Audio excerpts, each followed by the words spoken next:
이제 성경 속에 이 동물은 늑대예요, 늑대. 그리고 성경에서 이제 일이라고 이렇게 표현을 하고 있는데, 지난 시간에 이제 우리가 여우를 하지 않았습니까? 그러니까 여우를 하면 우리가 또 늑대가 나타나야 되겠죠. 그래서 늑대를 한번 살펴볼 텐데, 그 늑대는 그 저는 실제로 본 적은 없습니다. 근데 그 TV로는 많이 봤죠. 생각보다 엄청 크고 또 그 사납기도 또 진짜 사납고, 그 성경 유대인들, 성경 속의 인물들, 또 성경에 나오는 유대인들 사이에서는 그 어떤 뭐 사자보다 더 이 강한 존재가 늑대예요, 늑대. 왜냐 하니까 실제적으로 피해를 입히는 게 이제 늑대 일입니다. 민가에 내려와 가지고 그 양을 잡아가기도 하고, 그리고 또 그 늑대들은 단체 생활을 하지 않습니까? 물론 사자도 단체 생활을 하지만 그 수가 그렇게 많지 않아요. 근데 늑대는 진짜 많으면 그 한 부대가 이렇게 나타났다가 확 휩쓸고 간다고 하더라고요. 그래서 늑대가 어떻게 보면 사자 동물의 뭐 왕, 사자, 뭐 호랑이보다 더 무서운 존재라고 이렇게 생각을 합니다. 더 강력해요. 쪽수가 많으니까. 그래서 그 늑대에 대해서 한번 살펴볼 텐데, 그러니까 늑대하면 잔인하고 그리고 포악하고 이 인간에 해를 끼치는 존재입니다. 그런 존재로 이렇게 성경에 기록되어 있는 거예요. 근데 오늘 읽었던 말씀에 그 잔인하고 포악한 존재와 함께 어울려 지내는 평화로운 세상에 대해서 찬양하고 있어요. 평화의 나라. 여기 보니까 이리가 어린 양과 함께 살며 이렇게 되어 있습니다. 그러니까 이리는 어린 양을 잡아먹는 존재예요. 함께 사는 존재가 아닙니다. 근데 함께 산다는 거예요. 또 다른 건 표범이 어린 염소와 함께 누워 있고, 사자와 살찐 짐승, 송아지 이렇게 다 같이 있고, 뭐 암소와 곰, 젖 먹는 아이가 독사의 구멍에 손 넣고 장난치고, 뭐 젖된 아이가 독사의 굴에서 이렇게 놀고 이렇게 한다고 되어 있습니다. 아주 평화로운 상태를 얘기하는 거예요. 그리고 내 구절 말씀에 내 거룩한 산 모든 곳에서 해됨도 없고 다 물이 바다 덮음 같이 하나님의 아는 지식이 이제 충만할 것이다. 평화가 임할 것이다.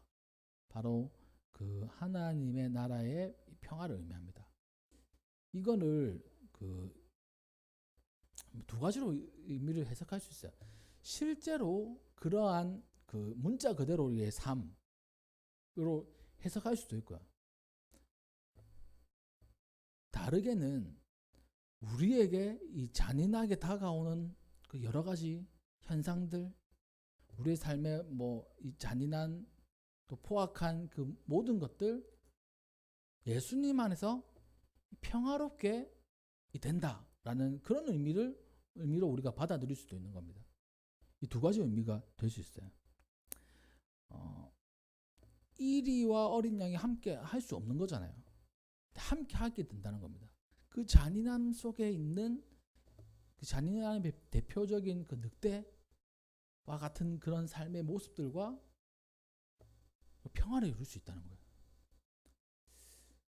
그 앞서서도 우리가 낮에도 얘기를 했지만, 우리 결코 이렇게 생각이 변하지 않는 그런 것들 있지 않습니까?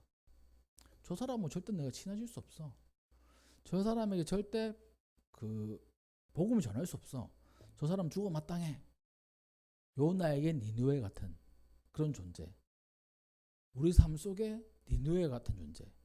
우리 삶 속에 늑대와 같은 존재 있을 수 있어요. 근데 예수님이 임하면 그 늑대와 같은 그 환경과 또한 사람 함께 어울릴 수 있다는 겁니다. 그게 이제 그 오늘 이사야서에 있는 말씀이에요. 잔인한 늑대와 같은 사람 혹시 떠오르시는 분 있습니까? 나를 막 움켜쥐려고 하는, 어린 양과 같은 나를 힘들게 하는, 잔인하게 이렇게 또 포악하게 나를 다루는 그 어떤 사람, 아니면 어떠한 그 환경, 어떠한 사건 있을 수 있어요. 그런 거 있을 수 있습니다. 근데 예수님으로 인해서 그 모든 게 평탄화되는 거예요. 평화를 이루게 되는 겁니다. 그것이 이사야서에 나오는 그 11장에 나오는 말씀이에요. 여기에 보면 11장 1절에 이새의 줄기에서 한 싹이 나며 그 뿔에서 한 가지가 나서 결실할 것이요. 그 예수님을 의미하지 않습니까? 그 예수님이 오시고 예수님이 통치하는 곳은 이리와 어린 양이 함께하는 곳이라는 거거든요. 그러니까 예수님을 진짜 믿는 사람이면 예수님의 은혜에 진짜 푹 빠져 있고 그 감격 속에 사는 사람이면 잔인하게 다가오는 그 늑대와 같은 사람, 그런 사건, 그런 환경, 그 안에서 평화를 누릴 수 있다는 겁니다. 그렇다면 우리 성도님들에게 잔인한 그 어떤 거는 무엇일까요? 생각만 해도 끔찍한 거, 나를 막 찌르는 가시 같은 거, 나를 죽일 것 같은 그런 힘들게 하는 늑대와 같은 거 무엇이 있을까요? 만약에 그것에 의해 가지고 진짜 힘들고 고통스럽다. 그러면 그 첫 번째, 거기서 우리가 벗어나야 돼요. 이 일에서 벗어나야 됩니다. 두 번째는 내 마음을 한번 점검해 보는 거예요. 예수님에 대한 믿음을 한번 점검해 보는 겁니다. 예수님의 감격 속에 살고 있으면서 나에게 다가오는 그 늑대와 같은 모든 것들이 힘들게 느껴진다면 뭔가 하나 잘못된 거예요. 내 믿음을 한번 점검해 보든지 아니면 그 늑대에서 벗어나든지, 이 두 가지입니다. 바라기는 진짜 어떻게 보면 추상적이기도 하고 또 뜬구름 같은 얘기일 수도 있지만 예수님으로 인하여서 우리 삶 가운데 평화가 임하기를 주님의 이름으로 축복합니다. 현실은 좀 힘들어요, 사실. 나에게 원수 같은 늑대 같은 존재 어떻게 곱게 보이겠습니까? 그런데 신앙의 선배들 가운데는 그런 분들 참 많이 있어요. 예수님 때문에 원수를 사랑하고 원수와 평화를 누리는 사람들 많이 있습니다. 그분들은 뭐예요? 그러기에 제가 이제 축복하기는 예수님으로 인하여서 우리 삶에 이 늑대가 정말 온순한 양처럼 보이고 그 나를 얽어매는 그 여러 가지 힘든 것들 예수님으로 인하여서 좀 평화를 누리는 우리의 삶이 되기를 주님의 이름으로 축복합니다. 이렇게 이 늑대는 성경뿐만 아니라 사회 전반적으로도 그 좀 잔인하고 또 난폭한 그런 이미지가 있어요. 이 사람을 향해서 늑대 같다 이렇게 하면 어떻습니까? 그 박세원, 박세건 늑대 같다 이렇게 하면 느낌이 어때요? 뭐 이게 뭐야?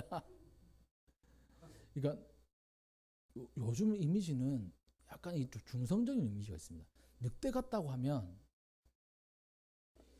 안 좋은 느낌도 있지만 약간 좋은 느낌도 있어요.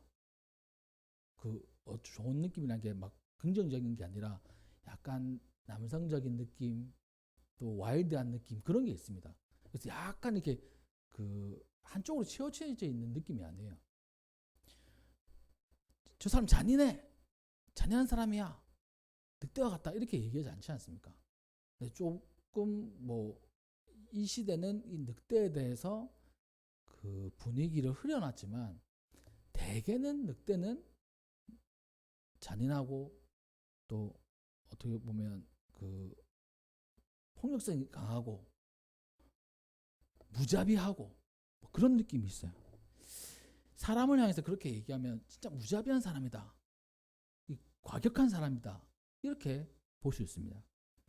이 창세기 49장에는 그 베냐민을 향해서 야곱이 그 축복한 내용이 있어요. 뭐라고 이렇게 축복을 했냐면 베냐민은 물어뜯는 일이라 아침에는 빼앗은 것을 먹고 저녁에는 움킨 것을 나누니라 이렇게 되어 있습니다. 우리가 베냐민 하면 이미지가 막내, 이미지가 있어요. 그리고 가장 약한 지파 이미지가 있습니다. 근데 사실 베냐민은 12지파 중에 가장 센 지파였어요. 싸움을 제일 잘하는 지파였던 겁니다. 왜냐하니까 전에도 한번 말씀드렸죠. 베냐민이 약해질 수밖에 없었던 이유는 나머지 11지파하고 싸웠기 때문이에요. 베냐민 지파에서 뭔가 잘못을 했거든요. 근데 이 잘못한 것을 두고 다른 형제 지파들하고 싸웠는데 1차전에서는 이겼어요. 베냐민이. 어떻게 된 거야? 쪽수로도 안 되고 안 될 텐데. 근데 그만큼 싸움 잘하는 겁니다. 용사들이 엄청 많아요. 그리고 그 훈련된 그 용맹한 사람들, 왼손으로 훈련된 용맹한 사람들, 성경에 보면 물맷돌을 잘 쓴다라고 되어 있습니다. 그러니까 베냐민 지파의 주 무기 중에 하나는 왼손으로 물맷돌을 던지는 거예요. 우리 물맷돌 하면 누가 생각납니까? 다윗이잖아요. 물맷돌 하면 다윗인데 원래라면 물맷돌 하면 베냐민 지파인 거예요. 또 왼손으로 썼어요. 일부러 전에도 말씀드렸죠. 왼손으로 써야 공격하기 좋은 그 성에서 공격하기 좋기 때문에 왼손으로 했던 겁니다. 또 야구 얘기를 할 수밖에 없는 게 왼손 파이어볼로는 지옥에서 데려온다 이렇게 얘기하잖아요. 그 왼손을 이렇게 투수들 중에도 원래 오른손 쓰는데 일부러 왼손 투수로 전향한 사람도 있어요. 왼손으로. 타자들 중에도 원래 던지기는 오른손으로 던지는데 치는 걸 왼손으로 치는 겁니다. 그 강호동 씨 아들 맞죠? 야구 시켰다가 골프로 전향을 했는데 이유가 아빠가 나는 오른손잡이인데 왼손 타자로 시켜가지고 그게 싫어서 그만뒀다고 이렇게 얘기하는 걸 TV에서 본 적이 있습니다. 왼손으로 훈련을 받은 거예요. 싸우기 좋게 베냐민 지파들은. 그래서 다윗이 물맷돌로 골리앗을 죽이고 사람들이 물맷돌하면 다윗이라고 얘기할 정도로 그 상징이 되었는데 원래라면 사울이라는 왕이 베냐민 지파입니다. 자기가 제일 잘 써야 되는 거예요. 물맷돌하면 사울 이렇게 돼야 되는데 물맷돌하면 다윗 이렇게 되어버리니까 얼마나 믿겠습니까? 여러 가지 복합적인 측면이 있겠죠. 그만큼 베냐민 지파는 이 왼손으로 훈련된 그런 물맷돌도 잘 사용하고 용사였습니다. 그것을 표현할 때 야곱은 그 베냐민을 일이라고 표현한 거예요. 얼마나 잔인하고 또 공격성이 강하면 그런 축복을 했겠습니까? 아침에는 빼앗은 것을 먹고 저녁에는 움킨 것을 나누리라. 그렇게 살아간다는 거예요. 이 일이 늑대라는 게 뭐 공손하지 않습니다. 빼앗는 거예요. 교활한 것도 아니야. 이건 잔인하게 무자비하게 모든 것을 다 빼앗는 겁니다. 이게 늑대의 이미지인 거예요. 그렇다면 그렇게 다가오는 우리의 삶에 어떤 것들이 있는지 한번 생각해 보면 좋을 것 같아요. 그리고 그 예레미야 5장 6절에는 숯불에서 사자가 그들을 죽이며 사막의 이리가 그들을 멸하며 표범들이 성읍을 엿본즉 거기서 나오는 자마다 찢기리니 이는 그들의 허물이 많고 반역이 심하다. 예레미야를 통해서 한 나라의 멸망을 논할 때 잔인한 동물들을 다 끌어들이는 거예요. 사자가 죽일 것이고 이리가 멸할 것이고 표범이 다 찢어버리겠다. 이렇게 엄청나게 잔혹한 말씀을 하시는 거죠. 거기에도 이 이리가 등장합니다. 멸하는 동물로 등장하는 거예요. 하박국 1장 8절에는 그 말은 표범보다 빠르고 저녁 이리보다 사나우며 이렇게 되어 있습니다. 이 저녁 이리 그런 거 있잖아요. 개와 늑대 시간? 개와 늑대 시간이 뭡니까? 우리 친구들 개와 늑대 시간 알아요? 개화 늑대 시간이 뭐냐면 해가 질 무렵에는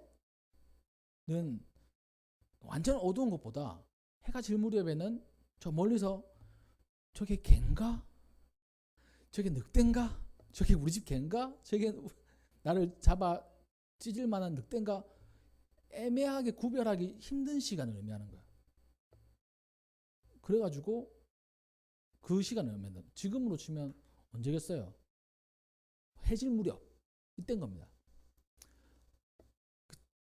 저게 나에게 다가와서 애교를 부릴 강아지인지 아니면 맹수가 되어서 달려와가지고 나를 찢어질 늑대인지 모르는 시간, 그걸 개와 늑대의 시간이라고 이렇게 얘기하는데, 이 저녁에 이 늑대 1위는 무섭습니다. 어디 숨어 있는지 잘 모르잖아요. 깜깜하니까. 정말 사나운 거예요. 그래서 이 저녁에 1위보다 사납고, 그 기병은 그 먼 곳에서부터 빨리 달려오는 기병이나 마치 먹이를 움켜려고 하는 독수리 나름 것 같다. 이것도 한 나라의 멸망을 향해서 이 멸망이 어떻게 일어날 것인가, 정말 사납게 일어날 것이다 라고 할 때 이 늑대 1위를 성경 말씀에서 사용하고 있습니다. 신약 성경에서는 마태복음 7장 15절에 거짓 선지자들을 삼가라, 양의 옷을 입고 너에게 나오나 속으로는 노략질하는 일이라 라고 말씀하고 있어요. 겉으로는 그 양의 옷을 입고 있어요. 근데 속은 늑대인 겁니다. 언제든지 빼앗고 움켜쥐고 파괴하고 이렇게 할 거짓 선지자들이 있다는 거예요. 그 거짓 선지자들을 얘기할 때 이리와 같다라고 하는 겁니다. 파괴하는 거죠, 잔인하게. 그래서 진짜 그 교회에서 아니면 뭐 기독교에서 이단과 또 진짜 정통 교리 이걸 판별할 때 교회를 무너뜨리느냐 아니면 교회를 세우느냐, 이 두 가지만 봐도 알 수 있어요. 신천지 보면 그렇지 않습니까? 신천지가 교회를 세웁니까 아니면 무너뜨립니까? 자기 신천지 교리를 믿게 하기 위해서 일반 교회들을 무너뜨리고 있잖아요. 이리와 같은 사람들인 겁니다. 그 사람들의 논리가 아무리 견고하고 또 정교하다고 해도 그 사람들의 삶을 보면 이건 100% 그들은 이단이에요. 교회를 무너뜨리니까. 가만히 숨어 들어와가지고 교회를 무너뜨립니다. 진짜 무서워요, 사실. 그 신앙생활 하다 보면 이단들을 만나볼 기회가 그렇게 많지는 않지만, 근데 접할 기회가 있으실 거예요. 우리 교회도 만약에 부흥하고 그런다 그러면 분명히 이단들이 들어옵니다. 그리고 드러나는 이단도 있지만 진짜 숨어가지고 완전 스파이 있잖아요. 스파이. 영화에 나오는 스파이처럼. 저 사람이? 이런 분들이 있어요. 깜짝 놀랍니다. 진짜. 저 사람이? 저 사람 아닐 줄 알았는데 그 사람이 이단이었던 경우도 있습니다. 엄청나요. 밖으로는 신앙생활을 열심히 하고 순한 어린 양을 탈을 쓰고 있지만 안에는 늑대가 있는 겁니다. 그래서 그 사람들은 드러나지 않아요. 근데 이 소스들을 주는 겁니다. 저기 있는 그 박세원이라는 학생이 이번에 시험을 치는데 그 시험 잘 칠 수 있도록 이렇게 좀 해줘 봐봐. 이건 좋은 거겠죠. 어떤 박세건이라는 학생이 오늘 그 반찬이 좀 매워가지고 밥을 많이 못 먹었대. 그거 좀 싸우게 해. 이렇게 예를 들어서 이렇게 얘기한 건데, 그런 식으로 하는 사람이 있어요. 드러나지 않아요. 교회를 무너뜨리는 거죠. 괜히 별거 아닌 것 같은데 어떤 사람이 그걸 부풀려 가지고 크게 하면 진짜 이상하게 되는 거 있잖아요. 저는 그 많이 보진 않았지만 너무 충격적이라 가지고 그런 경험들이 있습니다. 잔인하게 교회 안에서도 늑대와 같은 거짓 선지자들, 또 거짓 성도들 있을 수 있어요. 예수님께서 그것을 경계하셨습니다. 또한 예수님께서 마태복음 10장에는 보라 내가 너희를 보냄이 양을 이리 가운데 보냄과 같도다. 그러므로 너희는 뱀같이 지혜롭고 비둘기같이 순결하라. 우리를 제자들을 보내실 때 이리 가운데로 양을 보내는 것 같다고 얘기하시는 거예요. 그건 뭡니까? 주로 보내시는 거잖아요. 예수님 마음이 그런 겁니다. 우리를 제자 삼으시고 주의 자녀 삼으시며 세상 속으로 보내실 때 정말 이리와 같은 세상 속에 어린 양으로 보내시는 거예요. 세상은 그런 곳입니다. 늑대, 이리, 잔인한 늑대, 그리고 정말 파괴적인 그 일이 세상과 같다는 거예요. 세상 우리를 잘 살게 하지 않습니다. 파괴하려고 해요. 간혹 저는 그런 생각을 하게 됩니다. 이 세상이 진짜 그 아름다운 세상이 될까? 뭐 우리나라에 있는 그 뭐 어떤 회사가 엔비디아와 같은 큰 회사가 돼가지고 진짜 우리나라가 먹고 잘 살게 되면 우리나라에 진짜 평화가 임할까? 아니. 누군가 정치인이 그 내노라 하는 정치인이 정치를 잘하면 우리나라가 진짜 평안한 나라가 될까? 아니. 세상은 언제든지 우리를 힘들게 하고 우리를 무너뜨리려고 해요. 잘 살게 뭐 돈이 조금 그러니까 뭐 소득이 늘어나고 또 뭐 이런 게 GDP가 올라가고 뭐 이런 거로 인해서 우리의 행복이 높아진다? 저는 아니라고 봐요. 세상은 늘 우리를 힘들게 하고 잔인하게 쓰러뜨리려고 합니다. 그 속에 예수님께서 우리를 어린 양으로 보내시는 것 같다고 얘기하시잖아요. 그러기에 우리는 예수님께서 뱀같이 지혜롭고 비둘기같이 순결한 모습으로 그 세상에 맞서라고 말씀을 하고 있습니다. 누가복음에서 똑같은 말씀하세요. 내가 너희를 보냄이 어린 양을 이리 가운데 보낸가 같다 라고 이렇게 말씀을 하십니다. 요한복음에는 그 목자와 삭꾼 얘기를 하시면서 삭꾼은 목자가 아니요 양도 제 양이 아니라 이리가 오는 것을 보면 양을 버리고 달아나니 이리가 양을 물어가고 또 해치느니라 이렇게 말씀하세요. 사도행전 20장에는 이렇게 말씀하십니다. 내가 떠난 후에 사나운 이리가 여러분들에게 들어와서 그 양떼를 아끼지 아니할 것이다 이렇게 말씀하세요. 말씀을 이제 정리를 하면 이 늑대는 성경에서 나온 늑대의 이미지는 잔인하고 공격성이 있고 포악합니다. 우리가 아는 그 이미지와 똑같죠. 근데 그 늑대를 예수님께서는 이 세상을 표현하시고 또 거짓 선지자들, 거짓 성도들을 이렇게 표현하실 때 사용을 했어요.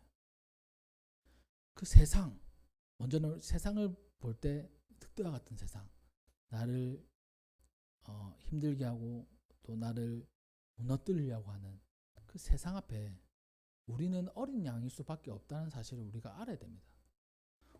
우리가 같이 늑대가 되면 안 돼요.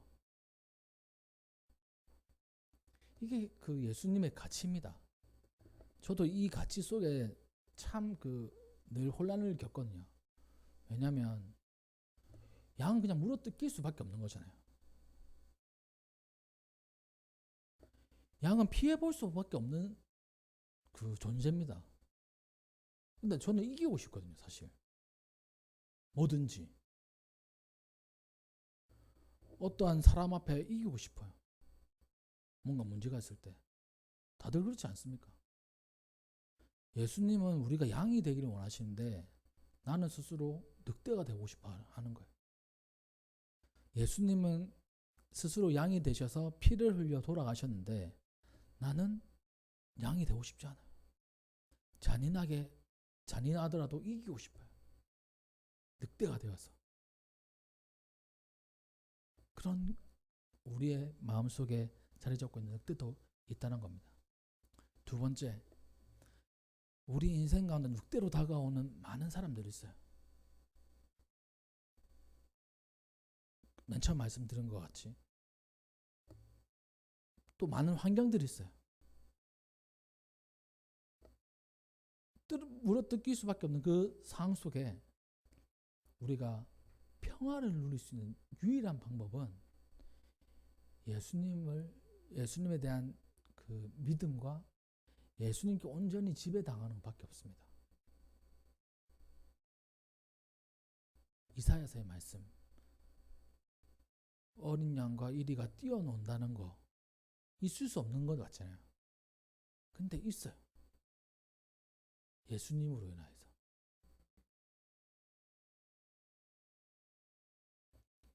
우리 안에 늑대도 제어해야 되지만 우리에게 다가온 늑대, 우리가 스스로 늑대가 되어 싸우는 게 아니라 함께 어울릴 수 있는 것은 함께 어울리고 용서할 수 있는 그 기본적인 배경은 바로 예수님의 사랑입니다. 그래서 늑대와 같은 사람도 우리가 안을 수 있는 거예요. 마지막, 이 늑대는 우리의 신앙생활을 무너뜨리려고 하는 그 어떤 것일 수 있습니다.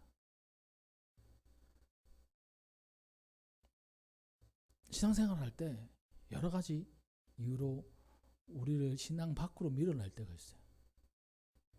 그런 경우들 여러 가지 그 사건들 아니면 상황들이 있습니다. 우리를 무너뜨리려고 하는 거예요. 완전히 무너뜨리려고 하는 겁니다. 우리에게 늑대로 찾아오는 우리 신앙생활을 무너뜨리려고 하는 그 늑대를 이건 물리쳐야 돼요. 안 그러면 우리가 완전히 하나님과 멀어질 수 있기 때문입니다.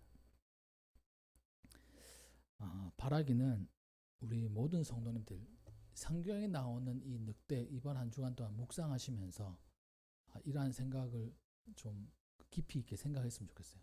이러한 말씀들은 나에게 늑대와 같은 것이 있지 않는가? 나를 힘들게 하는 늑대와 같은 것들 내가 어떻게 대응해야 되지? 이건 삶의 문제 가운데서요. 신앙의 문제로 들어왔을 때는 그 늑대를 우리가 쫓아낼 수 있어야 됩니다. 우리 신앙 무너뜨리려 하는 거는 우리 신앙을 무너뜨리려고 하는 그 늑대 앞에서는 영적인 늑대 앞에서는 우리가 저와 안고 이렇게 함께 할 수는 없어요. 그걸 이제 잘 생각을 해야 됩니다. 함께 할 늑대가 있는 반면에 함께 하지 못할 늑대가 있는 거예요. 그래서 이걸 이제 가만히 생각하다 보면 그러면 늑대와 친하란 말이야, 친하지 말란 말이야. 그 카테고리가 다릅니다. 같은 늑대가 아니에요. 종류가 다릅니다. 우리의 삶 가운데 힘들게 하는 거, 늑대 같은 거, 이건 우리가 안을 수 있어요. 예수님의 사랑으로. 근데 우리 신앙을 무너뜨리려고 하는 거짓, 이단 이런 것들은 쫓아내야 됩니다. 피를 튀기면서 쫓아내야 돼요. 그것을 우리에게 알려주고 계십니다. 바라기는 이번 한 주간 동안 그 늑대를 생각하시면서 그 하나님의 인도하심을 받고 또 세상 속에 내가 어떠한 모습으로 살아가야 되는가 이것을 잘 기억하시며 세상 속에서 승리하시는 우리 모든 성도님들 되시기를 주님의 이름으로 축복합니다. 네, 기도하겠습니다.